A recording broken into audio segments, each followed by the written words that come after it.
Madam నమస్తే. నమస్తే. పవన్ కళ్యాణ్ గారు వర్సెస్ ప్రకాష్ రాజ్ గారు మధ్య వార్ కంటిన్యూ అవుతూనే ఉంది. ఈలోపు మంచు విష్ణు గారు ఎంటర్ అయ్యి నేను ప్రకాష్ రాజ్ గారితో జై శ్రీరామ్ అనిపిస్తాను.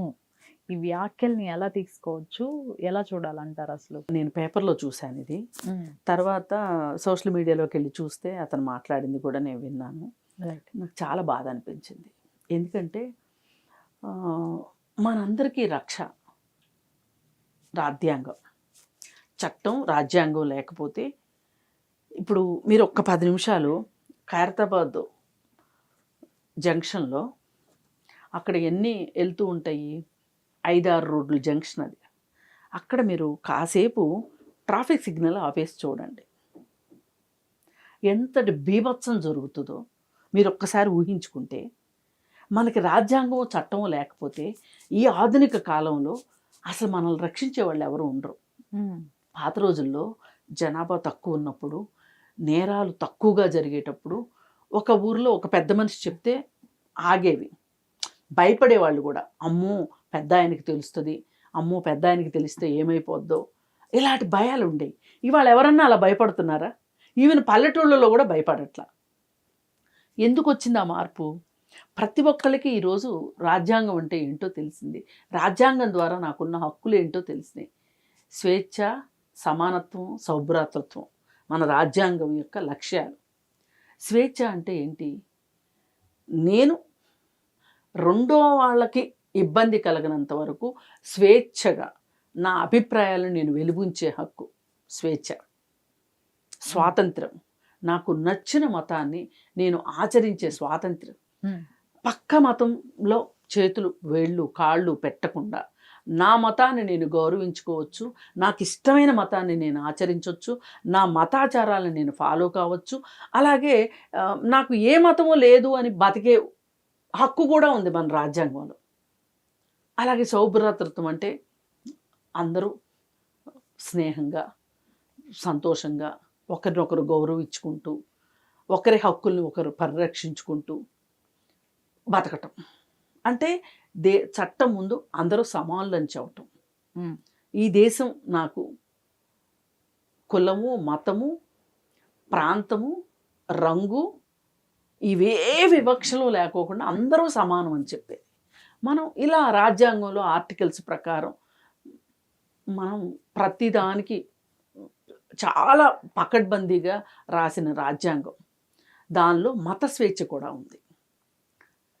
మరి ఇవాళ నువ్వు వచ్చేసేసి నేను ఆయనతోటి ఇప్పటికి గోవిందా అనిపించాము, నేను త్వరలో జై శ్రీరామ్ అని కూడా అనిపిస్తాను అని మంచు విష్ణు ఇలా మాట్లాడడం ఎలా ఉందంటే, పిల్లకాకి ఏం తెలుసు ఉండేలు దెబ్బ అన్నట్లు ఉంది.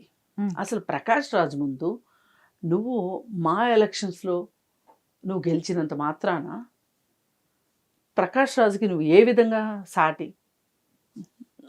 కేవలం నటన విషయంలో నేను మాట్లాడుతున్నా.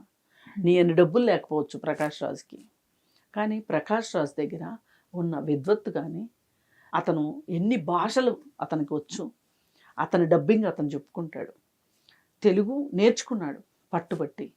అసలు ఇతనిది తెలుగా, అదే ఆంధ్రప్రదేశ్, ఇతంది కర్ణాటక అనే మనకి ఆశ్చర్యం వేసేటట్లు. ఇప్పుడు కన్నడ మాట్లాడితే అతను కన్నడిగుడు అనుకుంటారు, తమిళ్ మాట్లాడితే తమిళియన్ అనుకుంటారు, తెలుగు మాట్లాడితే తెలుగు అతను అనుకుంటాడు. దానికి ఎంత కృషి కావాలి, ఎంత పట్టుదల కావాలి, ఎంత ఆత్మవిశ్వాసం కావాలి.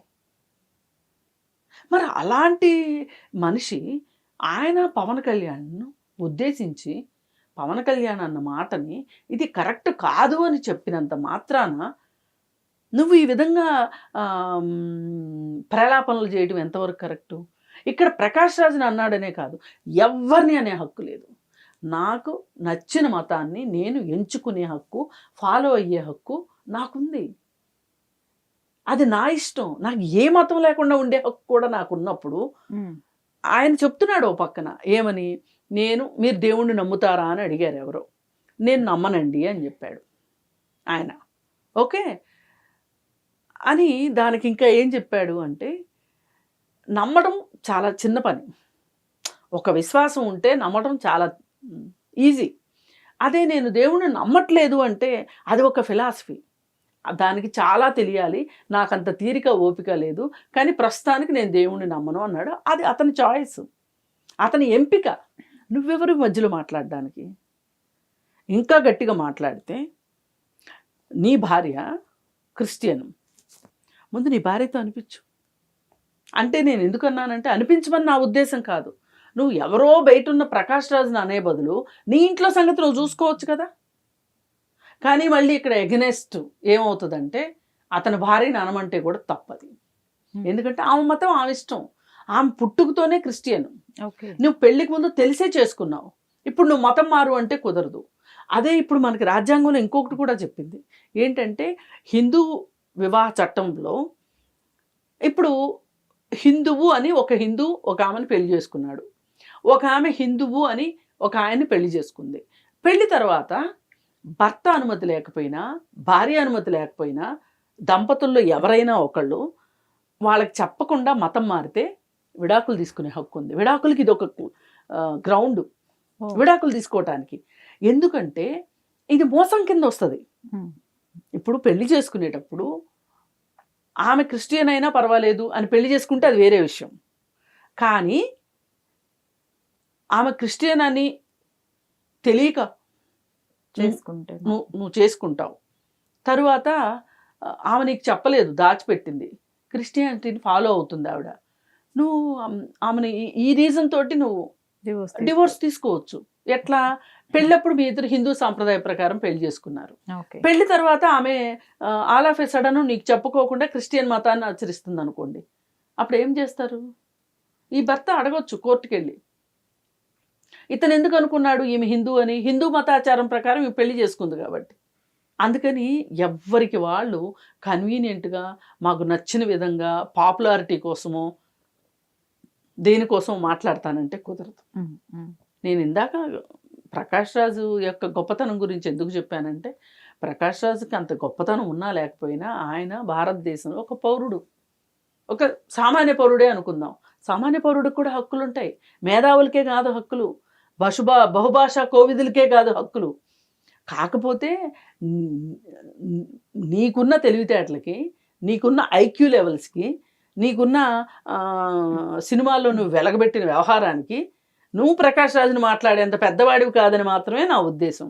కానీ ఏ ఒక్కరిని కూడా నువ్వు పెళ్లి చేసుకున్నానో, నీ కడుపును పుట్టారనో, లేకపోతే నీ ఇంట్లో పనిచేస్తున్నారనో, నీ సహాయం తీసుకున్నారనో ఎవరినైనా మతం మారమని అడిగే హక్కు లేదు. బలవంతంగా ఎవరితోనూ జై శ్రీరామ అని అనిపించలేరు. అన్లెస్ అంటిల్ ఆ మనిషికి అనిపించాలి జై శ్రీరామ అనాలి అని, ఆ దేవుణ్ణి నమ్మి అనాలి. ఎవరన్నా అవసరాల కొద్దీ అంటే అది వాళ్ళ ఇష్టం, అది మన టాపిక్ కాదు. నువ్వు పని కట్టుకుని నేను ఆయనతో అనిపిస్తాను అని ఛాలెంజ్ చేయటం చూసారా, ఇది చాలా రాజ్యాంగ వ్యతిరేకమైంది, వ్యక్తిగత స్వేచ్ఛకు భంగం కలిగించే విషయం.